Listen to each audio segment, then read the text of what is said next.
ফেব্রুয়ারিতে অবাধ, শান্তিপূর্ণ ও উৎসবমুখর নির্বাচন ও গণভোট হবে বলে জানিয়েছেন প্রধান উপদেষ্টা অধ্যাপক ডক্টর মোহাম্মদ ইউনূস। এজন্য আবারও সেনাবাহিনীর সহযোগিতা চান তিনি।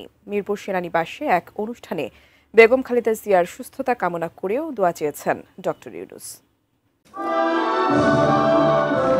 National defence course graduation ceremony এবং আর্মড ফোর্সেস ওয়ার কোর্স 2025-এর সমাপনী অনুষ্ঠান। দুটি কোর্সই সামরিক ও অসামরিক পর্যায়ের জ্যেষ্ঠ মধ্যস্তরের কর্মকর্তাদের রাষ্ট্রীয় নীতি প্রণয়ন, জাতীয় নিরাপত্তা ও উন্নয়নে কার্যকর অবদান রাখার জন্য প্রস্তুত করে। ন্যাশনাল ডিফেন্স কোর্সে ভ্রাতৃপ্রতিম 18টি দেশের সদস্য সহ 96 জন অংশ নেন। স্বাস্থ্যকর অল টাইম ফ্যামিলি কেক, সব সময় অল টাইম হেলদি লাইফ। এছাড়া 3 বাহিনীর 56 জন কর্মকর্তা সম্পন্ন করেন আর্মড ফোর্সেস ওয়ার কোর্স। তাদের হাতে সার্টিফিকেট তুলে দেন প্রধান উপদেষ্টা অধ্যাপক doctor Mohammad Yunus. I am confident that National Defense College will continue to uphold its motto, security through knowledge. বাংলাদেশের ভৌগোলিক অবস্থান কৌশলগত দিক থেকে বিশাল সুযোগ এনে দিয়েছে উল্লেখ করে প্রধান উপদেষ্টা তা কাজে লাগানোর আহ্বান জানান।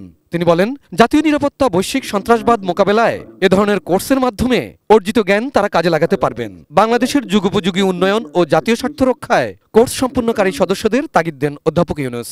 You are now ready to undertake higher responsibilities, equipped with an enhanced understanding of national security, statecraft, policy making, strategy formulation, and the intricacies of national development. অবাধ, সুষ্ঠু নির্বাচনে আবারও সেনাবাহিনীর সহযোগিতা চান প্রধান উপদেষ্টা। Coming February to make it not only a historical landmark, also a peaceful, make it a festive occasion for all voters who turn out to vote.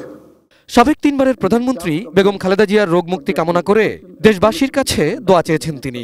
Let us pray to Allah for the speedy recovery of our former Prime Minister and our national leader, Begum Khaleda Zia.